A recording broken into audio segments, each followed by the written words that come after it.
Hi, Megan. Hi, Nicole. Hello.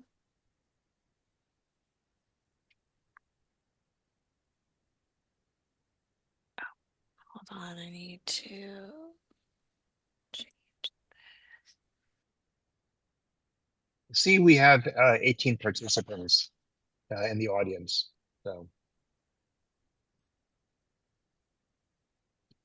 hopefully, if we wait another minute, we'll get some more.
It's 6:01. I see in the participants we have 13 attendees. So people just wait until 6:02 to get started and just to see if any more people will be joining us. But already I see a wide variety of familiar names in the attendees. So we were happy you could join us.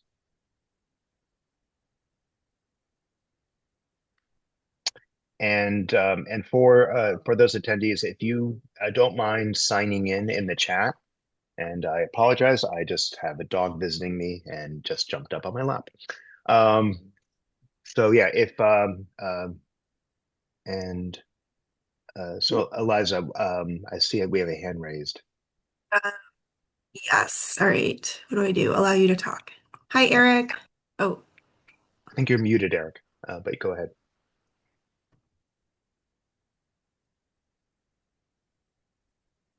oh, I see some. Everybody's raising their hand. Yeah, no, so please sign in the chat. But I Eric, know we know a lot of you. We just need some of you. We just were wondering which town you're from.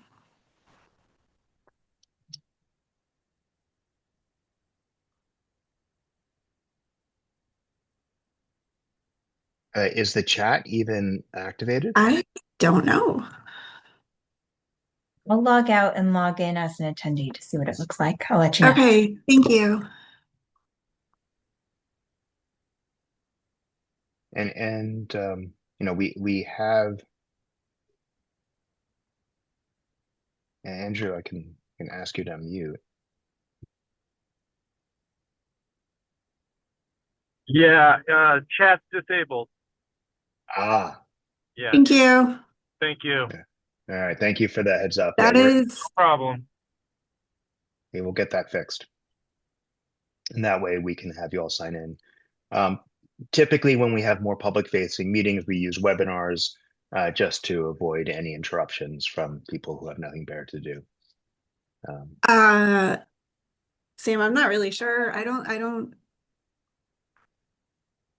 The chat on my end looks like it's not disabled, so I'm not really sure what to yeah, do. but we're webinar participants. That is why. Hmm. The Q&A function is working if you want to have people sign in there for now. Okay. Oh, yep. Perfect. Thank you. Sorry. We So, don't do a lot of so weather.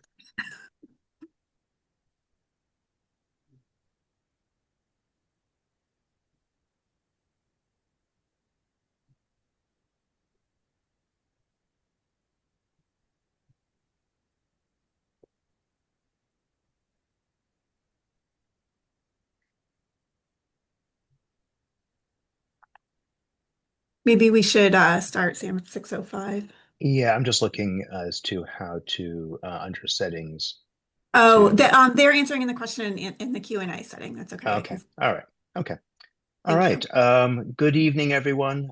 Thank you for joining us. My name is Sam Gold. I am the Executive Director of RiverCOG, and I'm so glad that you're able to join us this evening. We are recording this presentation, and we're also repeating this presentation tomorrow afternoon. And just in case you know of anyone who isn't able to attend tonight, but would like to see it or participate maybe tomorrow. Um, as you all know, the General Assembly had a special session back in November, and one of the bills that was passed was Public Act 25-1, which is probably the most major housing bill to be passed in Connecticut in a very long time. And in that bill, there's a lot of content and there's a lot of different things. But the things that are most pressing with implementation date of July 1st is updates to your zoning. And so to help our towns get ready for the July 1 implementation, we have put out for an RFP and hired FHI Studio IMEG to assist RiverCOG, but really specifically our member towns with the work that's necessary to comply with the new Public Act. In particular, allowing zone housing in commercial districts and mixed-use districts. I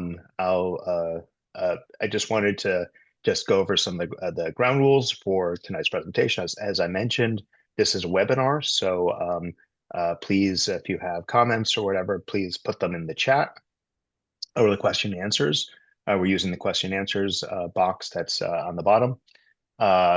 And we will be, after the presentation, we'll be going to the question and answers and answering them from the audience. All the participants are muted, and if you are joining by phone, although I don't think I saw anyone joining by phone, you can unmute yourself or raise your hand to be recognized by pressing *9 during the question and answer section, but I don't see anyone joining by phone. And then we will also be sending out these slides after the completion of our two presentations today and tomorrow. So with that, I'm going to turn it over to our consultant project manager, Francisco Gomes from IMEG, and he can take it from here. All right, thank you, Sam.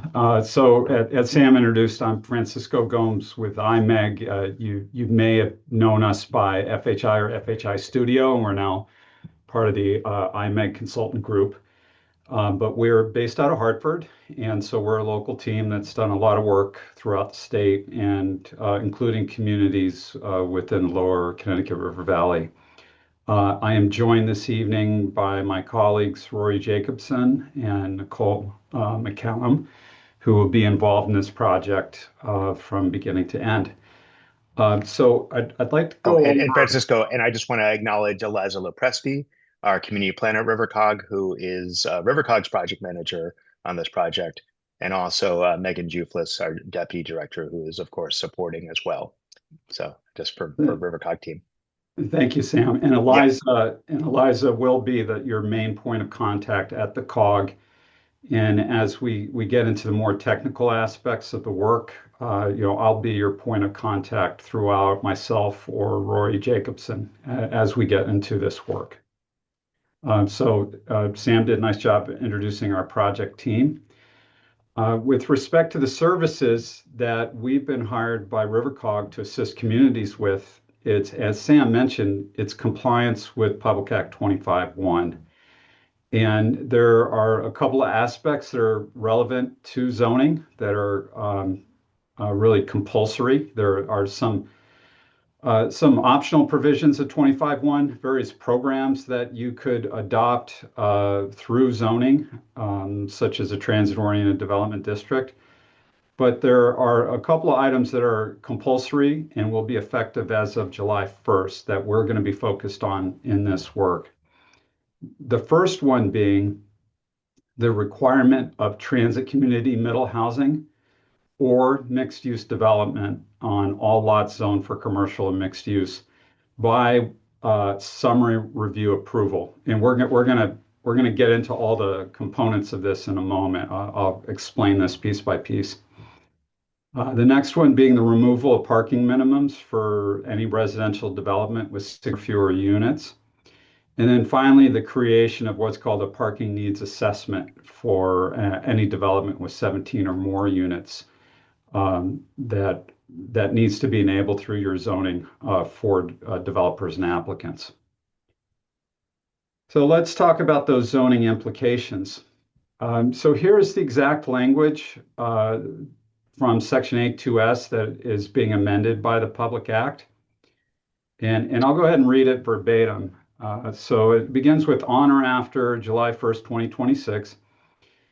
Any zoning regulations adopted or amended pursuant to Section 8.2 as amended by this Act shall allow for the development of transit community middle housing development as defined in Section 11 of this Act, or, and I want to place a lot of emphasis on or, and we'll talk more about this in a moment, or mixed-use development on any lot that is zoned for commercial or mixed-use development, subject only to summary review as defined in Section 8.2R as amended by this Act. So this is probably the most impactful section of the Public Act with respect to local zoning regulations and land use control. And this is where much of our work will be focused, but it's not the only implication from the Act. So I'd like to talk a little bit about what these terms mean and the implications of that, beginning with transit community middle housing development. Well, it has very little to do with transit because this type of development is being required in every community across the state, even communities that lack any form of transit. So what it really is and what it means, and here is the exact definition, and the red is my emphasis. Transit community middle housing development means a residential building, no, not necessarily a development or a site, but a building containing not less than 2 dwelling units, but not more than 9 such units, including but not limited to townhouses, duplexes, triplexes, perfect sixes, and cottage clusters. So essentially, we're talking about multifamily development, 2 to 9 unit, in any form that can be comprised into one building, whether it's attached housing, duplexes, whatever it may be. The form is a little less relevant. The point is one building, 2 to 9 units. Mixed-use development is defined in a separate section of statute, and it's defined, excuse me, as a development containing both residential and non-residential uses in a single building. So again, a single building, and in this case, both residential and non-residential uses. And excuse me for a minute. And then summary review means able to be approved in accordance with the terms of a zoning regulation or regulations, including but not limited to requirements concerning setbacks, lot size, and building frontage, applicable to a proposed development without requiring that a public hearing be held. And that's a very important aspect of this definition, is that there can't be a public hearing requirement for summary review. Or a variance requirement, or a special permit or special exception requirement. And all of those are typically associated with the public hearing.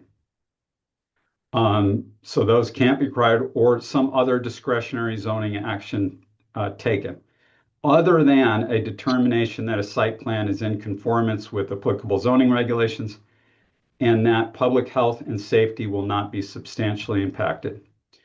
So summary review, if we take a look at it through our more conventional zoning lexicon, it really looks more like a site plan approval or site plan application approval process, in that there's not a public hearing requirement. And of course, you could opt to have a public hearing requirement for a site plan approval, but it's not required, and it's not necessarily common.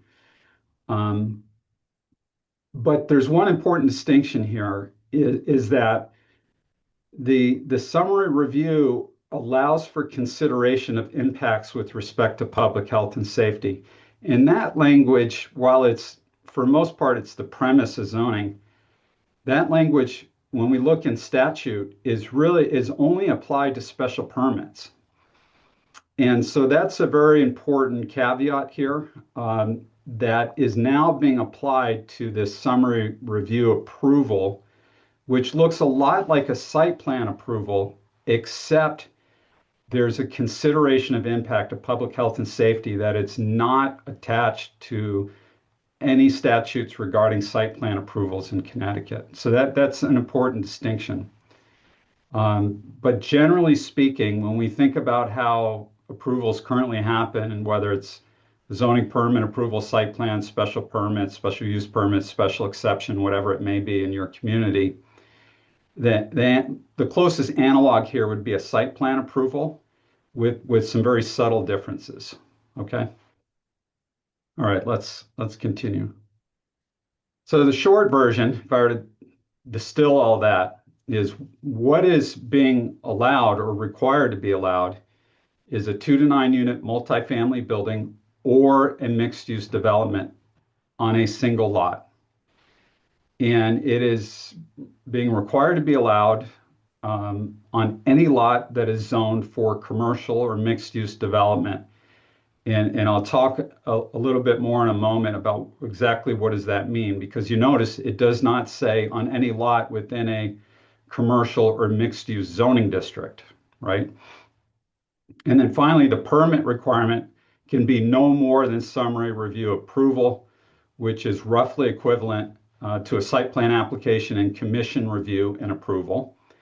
This doesn't necessarily have to be a staff or administrative approval. It can be a commission approval.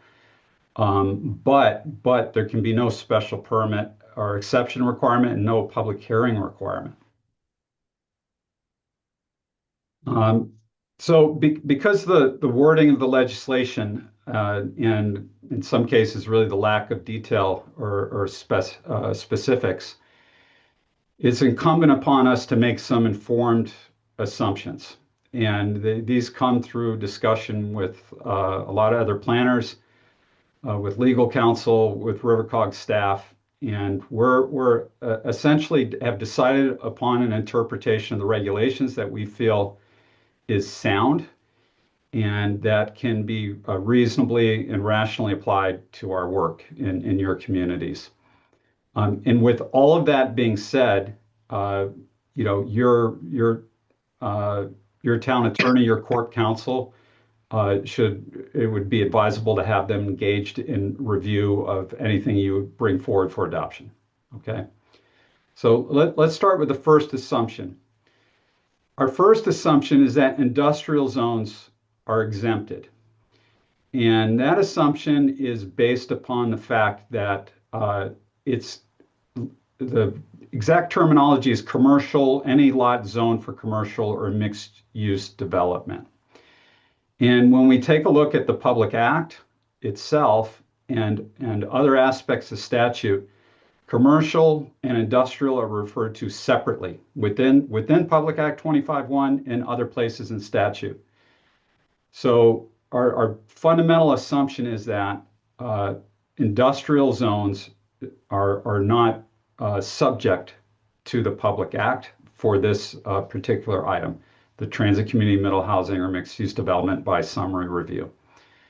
I should note that there is pending legislation in the General Assembly right now that would amend this very act was adopted in November and is not yet effective, that would amend it to specifically include industrial zones, which reinforces our opinion that this was intended to only apply to commercial and mixed use zone lots. But that's going to remain a question mark for the time being until that legislation is signed into law. We're going to operate under this premise. Okay, the next item is that mixed use development can be allowed instead of or in addition to multifamily development. And I'm just going to use the term multifamily development in place of transit community middle housing development. So from here on out, if I make references to multifamily development, that's what I'm talking about. So as I called attention to earlier, the way the statute is written, it says transit community middle housing development or mixed use development has to be allowed by summary review. And that or is very important. And I think initially in some of the interpretations that were out there in discussion, whether it be the Office of Legislative Research's summary or in some other guidance documents or presentations, there was a lot of emphasis and focus on the requirement for the multifamily component without the consideration of the specific wording to imply that mixed use development could be allowed instead of multifamily development. So that's the basic assumption that we're making here, and it's an assumption that we feel is, well, first of all, we feel it was intentionally chosen to be or and not and within the writing of legislation, and that the intent was to allow either or with the fundamental purpose of requiring housing development to be allowed in commercial zones, whether it came through the form of middle housing or mixed use development. And so we're going to move forward with that understanding that it is either or both, if you're interested in allowing both. Okay. Next, because transit community middle housing is defined as 2 to 9 units, and mixed use development is not defined within the Public Act and instead is referred to another section of statute that is not amended by the Act and is only defined in that section as residential and non-residential in the same building. There is no limit or range of units provided through the mixed use development definition. Therefore, our assumption is the intention would be to allow mixed use development at the same scale and by the same approval as the middle housing or multifamily development. That being 2 to 9 units. Any form of mixed use development with 2 to 9 units has to be allowed through summary review approval. And again, similar to a site plan type approval. So the implications of this are that if you currently allow mixed use development, but you require a special permit, that you can continue to require a special permit for any mixed use development with 10 or more units. And if you currently prohibit any form of residential development or mixed use development in a commercial zone, that you can continue to prohibit any mixed use development with 10 or more dwelling units. So that's the fundamental assumption here. Next is that mixed use or multifamily development can be limited to 1 building per lot. Of course, you can allow as many principal structures per lot as you would like to allow.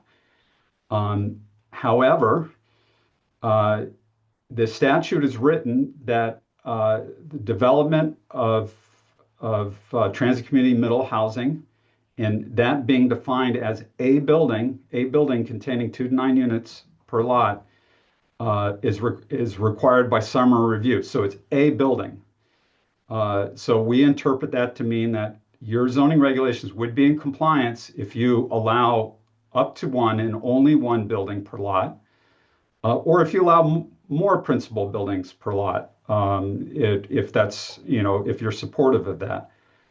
But we read this as you need to allow a minimum of 1 building per lot with up to 9 units of housing, whether that be middle housing, multifamily, or mixed use development.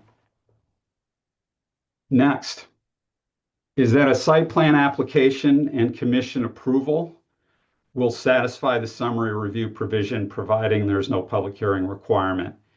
I anticipate that if we use an existing site plan approval and application requirement as a mechanism for this approval, that there may be some minor amendments needed to that language depending on the community we're working in, and likely some reference made to that process complying with and satisfying the summary review process of statute.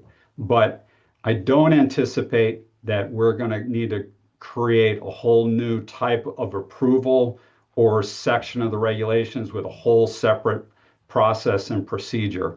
I think we can amend and adopt any existing site plan application approval requirements.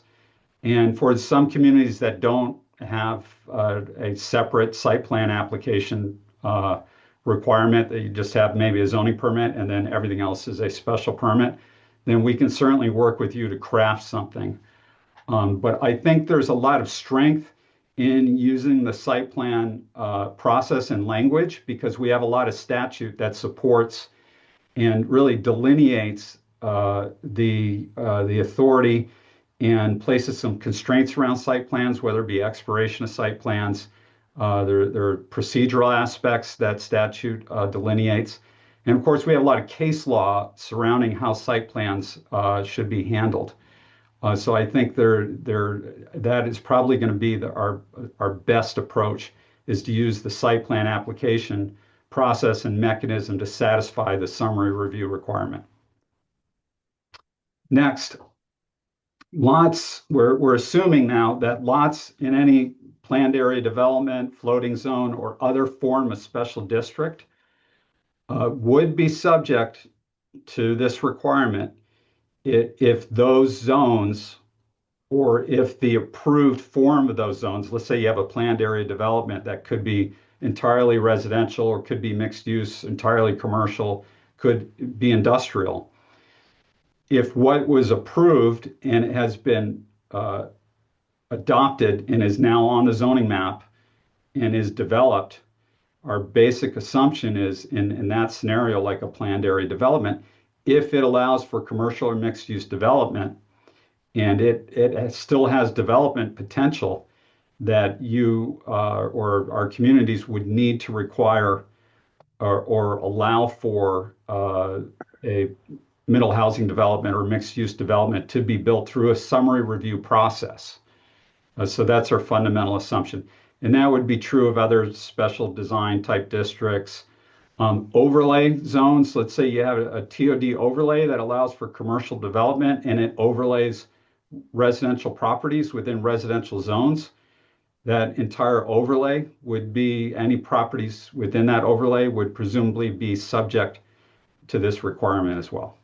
Okay, so there's some complexity in this as when we get beyond our traditional base zoning districts and we take a look at some floating zones or overlay, but I think we have a firm grasp on how to approach that.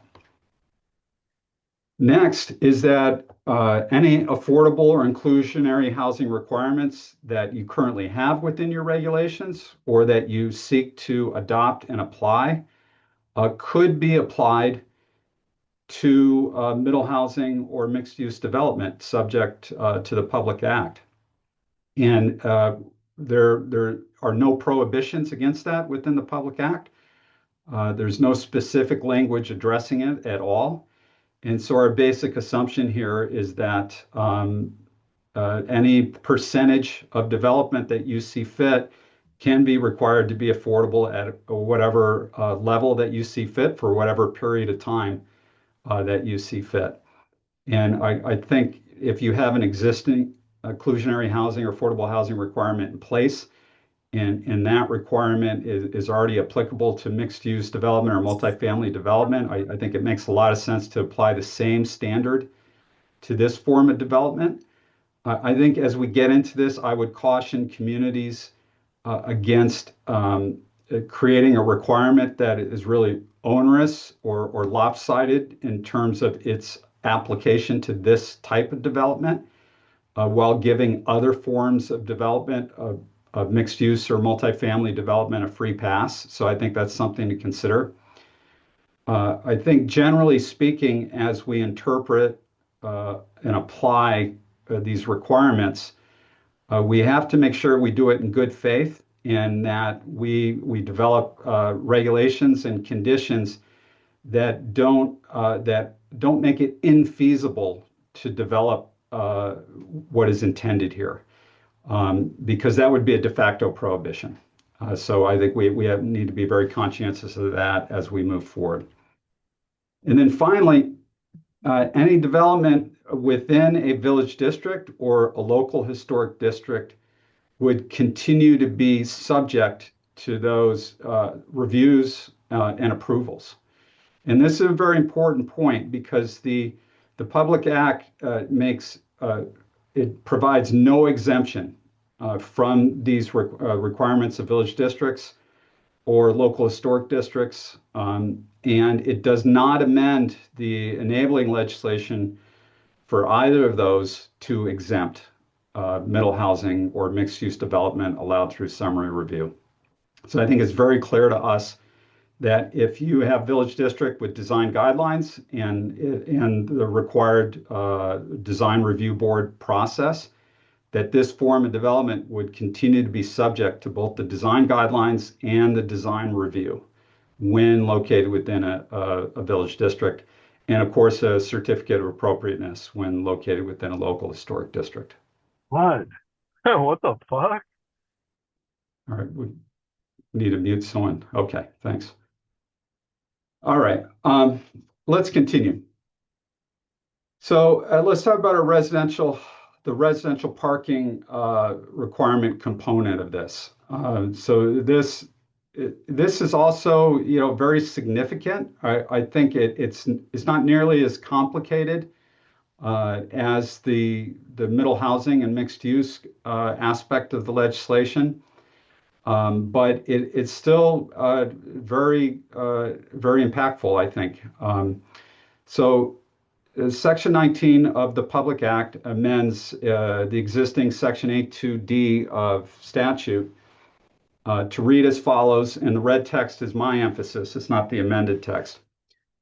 Except as provided in subsections B and D, and those will follow on the next slide of this section, no zoning enforcement officer, planning commission, zoning commission, or combined planning and zoning commission shall reject an application for any residential development solely on the basis that such development fails to conform with any requirement for off-street motor vehicle parking spaces, unless, and this will be some familiar language, unless such officer or commission finds that a lack of such parking spaces will have an adverse impact on public health and safety that cannot be mitigated through approved conditions that have no substantial adverse impact on the viability of such development. So again, the legislature is giving us a little bit of an out with respect to finding some form of adverse impact to public health and safety. But essentially what they are saying is that no form of residential development with 16 or fewer units, and I'll get into the details in a moment, no form of residential development with 16 or fewer units can be denied on the basis that they don't provide off-street parking or they don't provide off-street parking to the amount that you currently require. So this is significant because it applies to single-family homes, duplexes, three-family homes, any form of development with 16 or fewer units per lot. And so as we continue on and look at sections B and D, it goes on to say that a municipality may require a number of off-street motor vehicle parking spaces for residential development that contains more than 16 dwelling units. The condition here, and I won't read the rest of it, you can see it on the screen, but the condition here is that the statute is going to limit you in the amount of parking you can require per unit, and that's based on bedroom count. And it is also going to require that you allow the applicant to conduct a parking needs assessment. And if their parking needs assessment suggests that they need a lesser amount of parking than you require, then you have to allow the lesser amount. All right. Now, in terms of what qualifies as a parking needs assessment, that is not at all detailed in the Public Act. So I think it's really going to be incumbent upon us through this process into towns within their zoning regulations to define that and provide some basic requirements as to what satisfies a parking needs assessment. So I've got a little more detail that's going to explain this a little better. So the short version of all that is that the Public Act removes parking minimums for any form of residential development with 16 or fewer units. It adds or provides an upper limit on how much parking you can require for 17 or more units. And that is limited to 1 space per studio and 1 bedroom dwelling and 2 spaces for dwellings with 2 or more bedrooms, or with 2 or more bedrooms. And then finally, there's the parking needs assessment provision, which applies to 17 or more units. And instead of providing the 1 space per studio or 1 bedroom, the 2 spaces for 2 or more bedrooms, if an applicant demonstrates they need less than that, then provided their parking needs assessment meets your requirements, then you have to allow whatever they say they need. There is an exception to this. And so something called a conservation and traffic mitigation district has been created by the Act. It really has very little to do or nothing to do with conservation as we traditionally understand conservation, very little to do with traffic, but it has a lot to do with your parking regulations. So it should really be called a parking management district.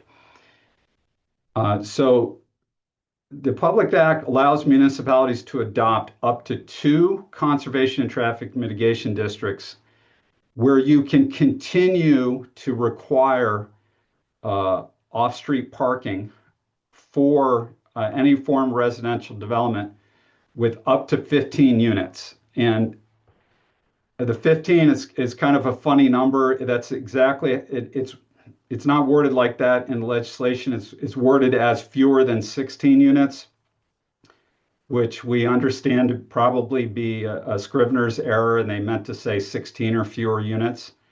So for our purposes, we're going to interpret this as 16 or fewer units. So if you establish a conservation and traffic mitigation district, you can continue to require a minimum amount of parking for residential development with 16 or fewer units within that district or those districts. Each district, and you can have 2 of them, of course, each district can be up to 4% of the municipality's land area, and they can be coterminous, so they can be combined to form one large district that's up to 8%.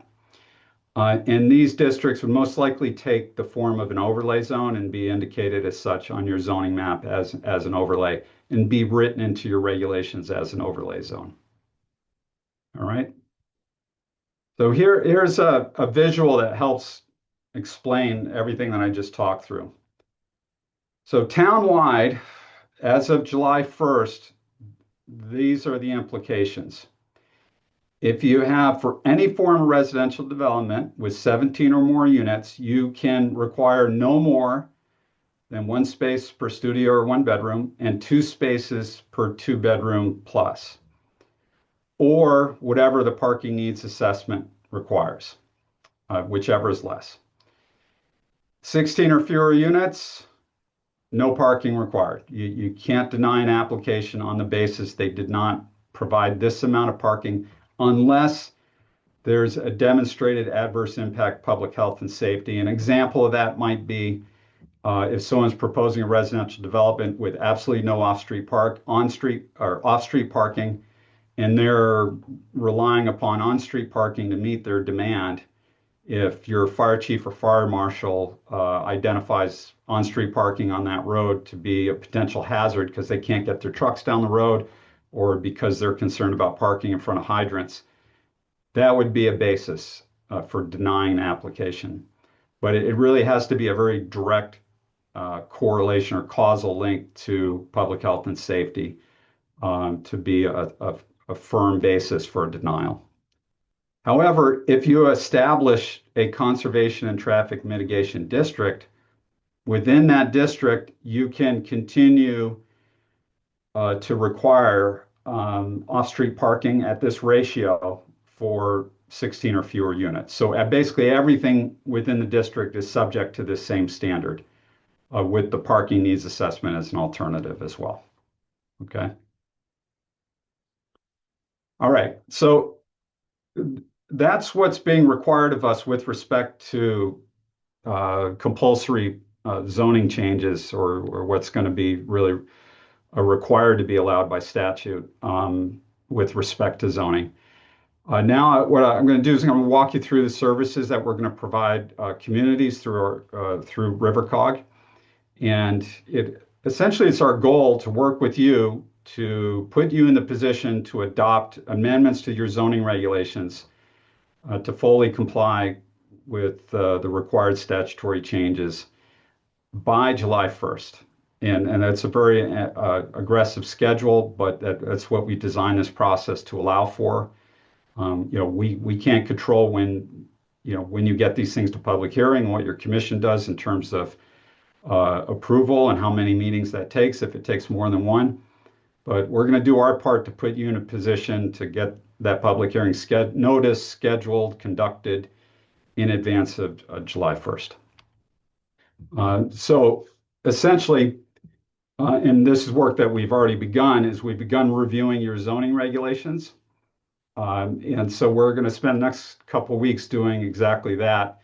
And we're reviewing for, basically to figure out what you currently allow, what commercial or mixed use zone properties do you have? Do you currently allow multifamily or mixed use development in those zones? What are your site plan approval requirements look like?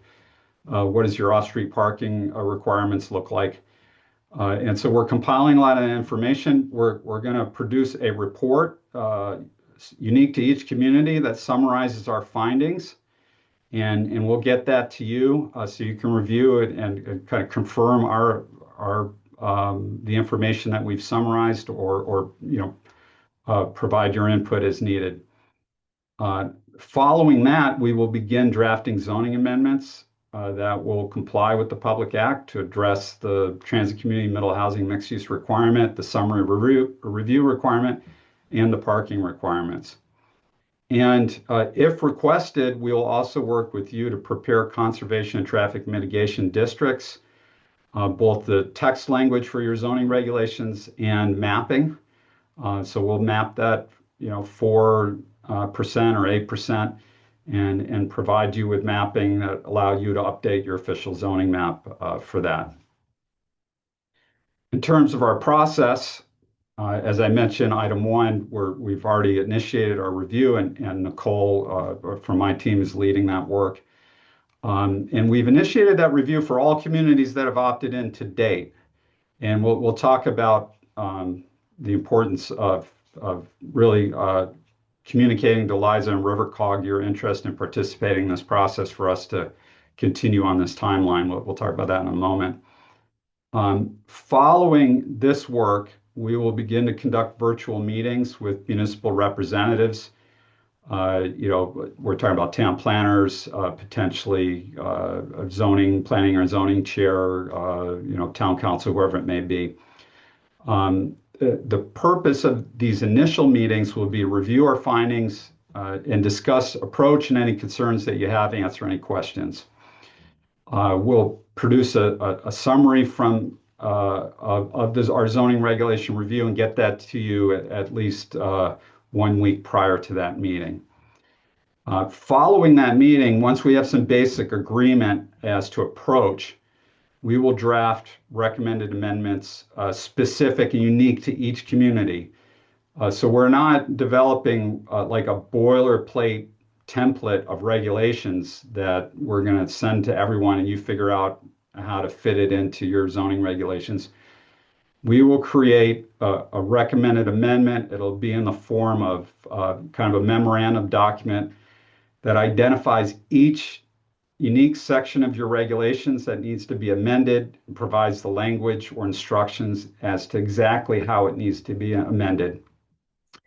So it'll have all the information that you need to bring that to a public hearing as part of a package for adoption. And then ultimately, it'll have all the language and instruction necessary to amend your regulations in accordance.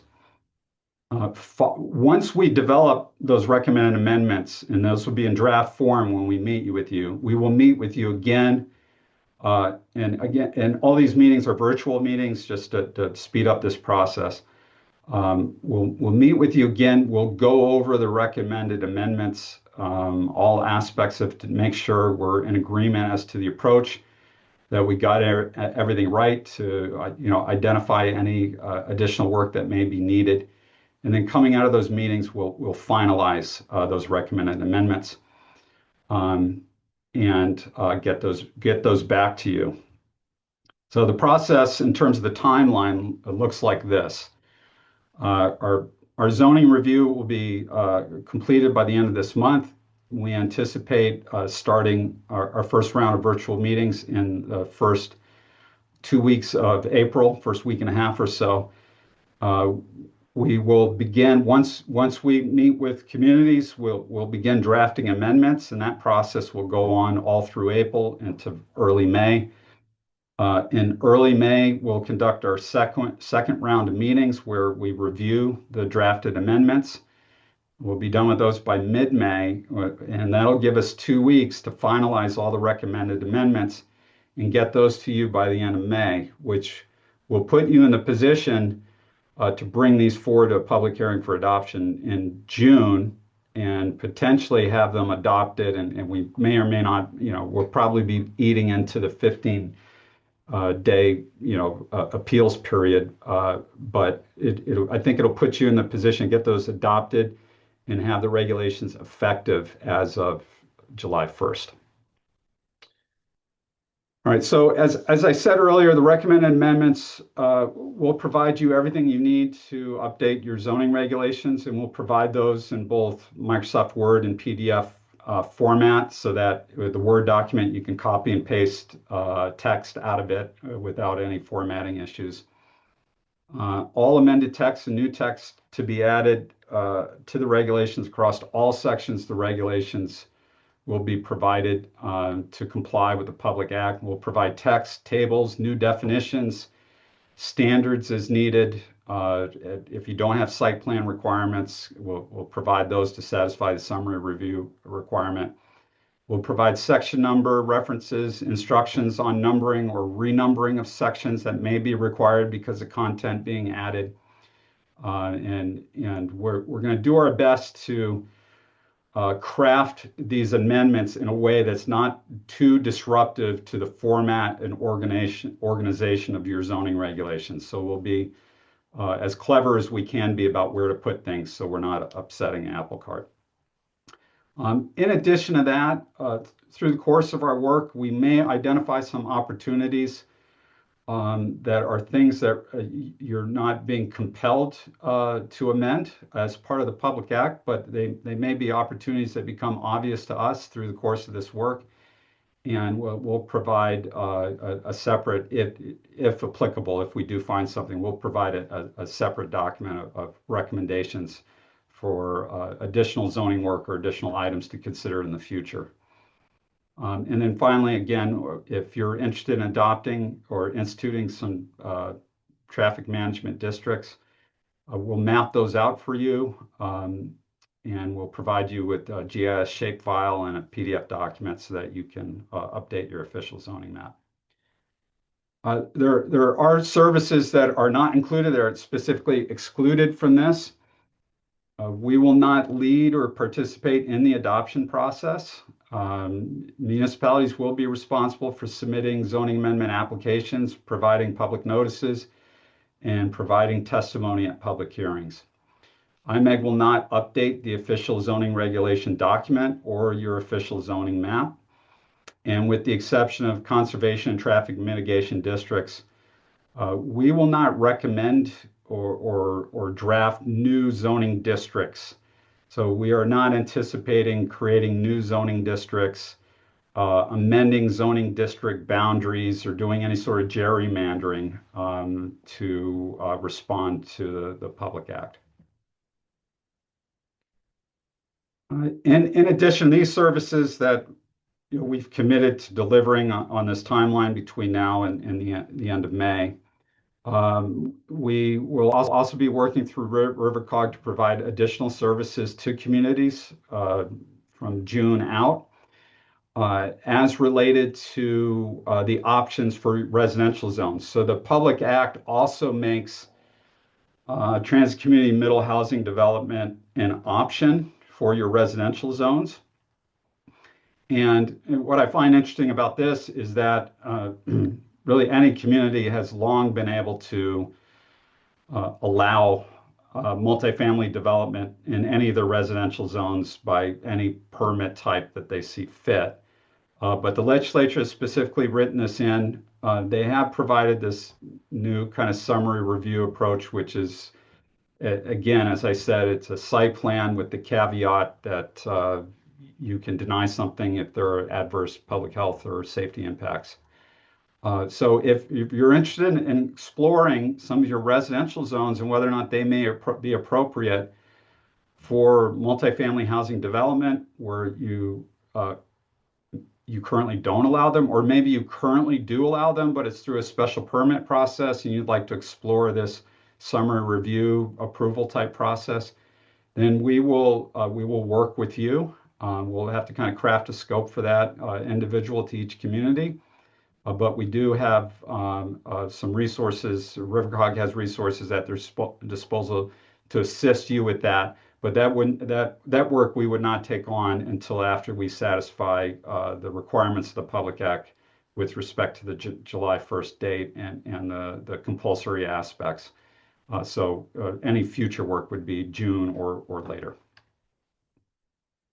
Our next steps in this process are to receive commitments from towns by this Friday, if you wish to receive these services. So it's really important for us to maintain this timeline that Eliza receives some form of communication from you by this Friday to basically express interest that you want to participate in this process. And then we will be able to get started with doing your zoning review and then schedule meetings with you. For those towns participating, we will follow up regarding scheduling of that first round of virtual meetings. So you can look for communication from Eliza on that, and Rory from my team will also be coordinating. And then finally, it would be very helpful to us if towns participating could provide us with a Microsoft Word version of your zoning regulations by March 27th. We obviously have access to your zoning regulations online, whether it's PDF or hosted through some vendor. But a Microsoft Word version would be very convenient for the sake of producing your documents in a Word format. Okay, and with respect to coordination, as I mentioned before, Eliza is your primary point of contact. Her email is right there, and I'm sure you all have her email in your Outlook already. And with that being said, that concludes my presentation. I'm happy to turn it back over to Sam or Eliza or Megan for that matter to close out on anything else. And more importantly, to get to your questions and answers as well. Yeah, I was going to say, oh, sorry, go ahead, Sam. Oh yeah, just want to thank you, Francisco. And one question I have, and I'd like to just bring up, what happens if the town does not update their regulations by July 1st? And yeah, the implications on this, I think we could draw a parallel to 830G. In that a development will come forward and you really won't be in the position to deny it. If they are 2 to 9 units of housing in a zone that's zoned for commercial, and on a property zoned for commercial or mixed use, you're not going to be in a position to deny that. You really have to approve that. and you really won't necessarily have the tools to adequately review that or any of the parameters to really put you in the best position. So I think um, I think communities will be in a vulnerable position in that you've got something that you know that you can't deny, or you can deny it, but you know that there may be some litigation surrounding that if you do deny it, and that you don't have a process for. And that's not a good position to be in. This is not punitive, right? There's not going to be policing of this by the state. There's not going to be fines issued. Unlike being past due on your POCD, there's not going to be a box, at least not yet, on any sort of discretionary grant application to confirm compliance with this. And unlike, let's say, family or group daycare homes, I don't think there's an annual reporting requirement that your zoning regulations are in compliance or that has not been written in. I think the real issue is that you're going to have to allow this form of development, and the applicant and the developer is going to be in the driver's seat if you don't have regulations in place in advance. I think the reality of the matter is, and I've talked about this with Sam and the rest of the team there at RiverCOG, is we know that many of the communities in the RiverCOG region are rural communities, and many areas don't have public water, don't have sewer, don't have a lot of the infrastructure that makes it attractive for higher density or larger scale development. So I don't think we expect that all of a sudden in areas where you previously haven't had any interest in development, you're going to have an onslaught of development applications for this type of development. But regardless, I think it's beneficial to every community to have regulations in place that really put you in control of what's going to happen in your community. Thank you, Francisco, for that assessment. So if we open up the question and answers, it looks like Yeah, Sam. Oh, yeah. Eliza, do you want to do this go? part? I didn't know. I was gonna say we don't have a ton of time, so I was hoping we could kind of like rapid fire through these Yes, go ahead. questions. Could density requirements be allowed through summary review? I think the answer is Denser? yes. I think Yeah, so oh, too. absolutely. Yeah. Absolutely. For the most part, we're talking about minimum thresholds, and towns and cities could really be far more permissive for the most part. In summary review, can the commission choose to hold a public hearing if there's another zoning code that No, grants them that authority? no, Okay. no, not for 2 to 9 units. No, that's expressly prohibited. Should we define summary review in our zoning codes? We should make a reference to the statute, I think. Again, I think site plan approval would be the best vehicle for this, but we should specifically mention, reference summary review and refer to the statute. As to whether or not we need to define that, I don't think it's critical to define it if we're not going to build an entire separate summary review process. But it is critical, even if you have site plan requirements in place that would otherwise satisfy what is being required of summary review, that we specifically identify that as intended to satisfy and meeting the summary review requirements and refer to that section of statute requiring it. Were the assumptions vetted by an attorney or folks that wrote the law? So we do have on the IMEG team, we do have counsel, land use attorney Peter Olson with Land Use and Conservation Council. He did vet those. In his opinion, those were reasonable, rational assumptions. But I mean, he acknowledged the fact that different attorneys may have a different perspective on it. And so I do think it's important to have your town attorney review those assumptions and at the very least review what we draft. It'd be better if they reviewed the assumptions prior to us drafting, because as we draft your recommended amendments, they're going to be based upon those assumptions. But we feel we've made some very reasonable and fair and good faith assumptions in this interpretation.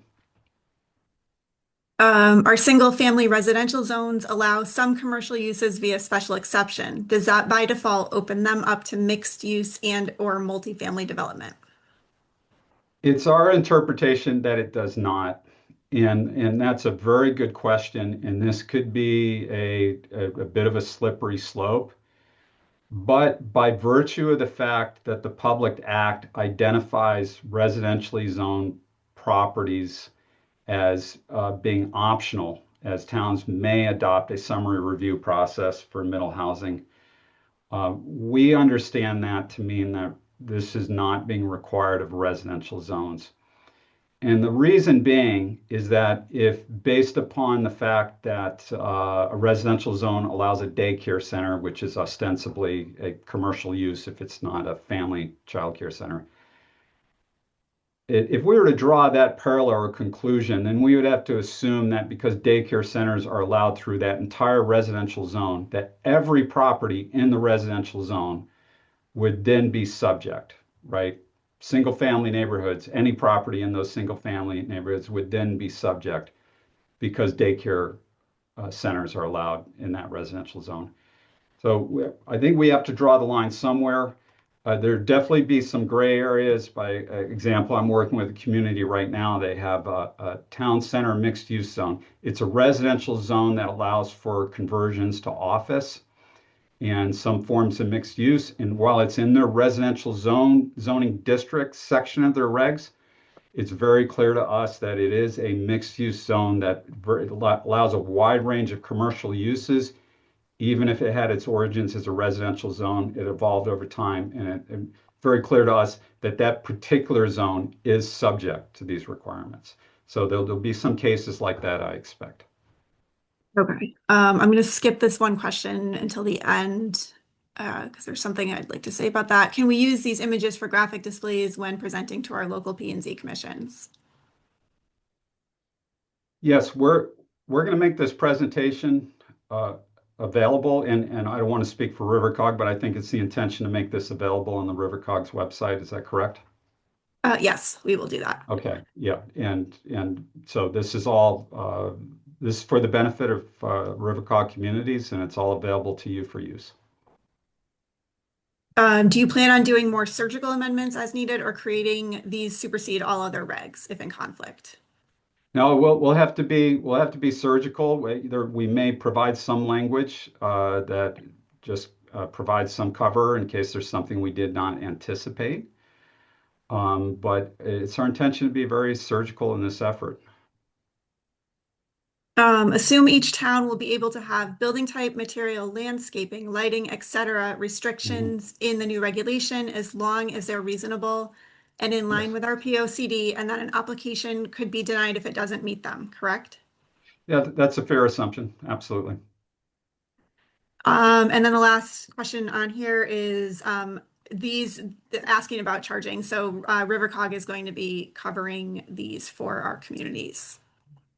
Yeah, The I just, charges. I'll just say that Public Act 25-1 provided funding to the COGs to help the municipalities with complying with 25-1. So we are using the money we're getting for fiscal year 26 towards this project.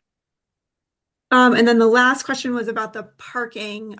Did you land on 16 or less, not requiring parking, or is the choice for 16 another assumption? And I just wanted to interject here and say that I think that we internally need to have another conversation about this because we at one point believed it to be 16 plus based on how that language is used in section 21 of the bill.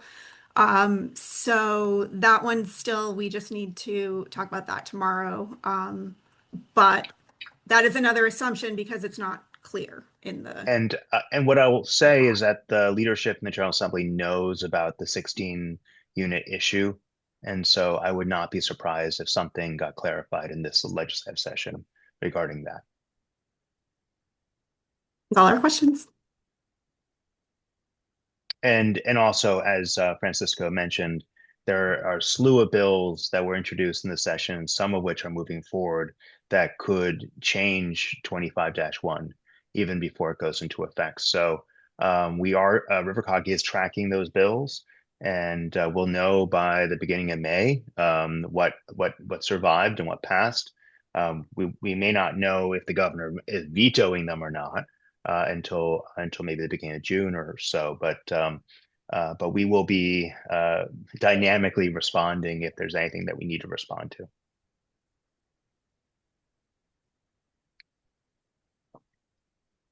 So if anyone has any more questions, please quickly put them in the chat. Otherwise, what we will our next steps is we will send out this PowerPoint to the participants of this webinar. Eliza, do we have their email addresses to send? I think this gives us everybody's email address. Okay, so I think the people who registered for the webinar had to give an email address, so we should be able to have that. We're also going to post this presentation to the project website. And Eliza can get that out to everyone. And we'll be repeating this again tomorrow at 1, correct? Yeah. Correct. Yeah. And so if you want to see it again, or you have someone that you think needs to see this, please tell them to get in touch with us at RiverCOG, and we'll get you the link for the 1 o'clock webinar tomorrow. And if you have a question as to whether your community has already opted in, please shoot me an email and I will let you know, because in some cases I had the planner telling me yes, some cases I had the CEO telling me yes. So if you want to know if you're on the list, I will let you know. Great. All right. Well, thank you, everyone. We appreciate you attending tonight, and thank you, Francisco. Thank you, Eliza, and thank you, the rest of our teams. And we look forward to helping you over the next few months comply with the new statute. Okay. Thank you. Good night, Thank everyone. you. Good night. Everybody.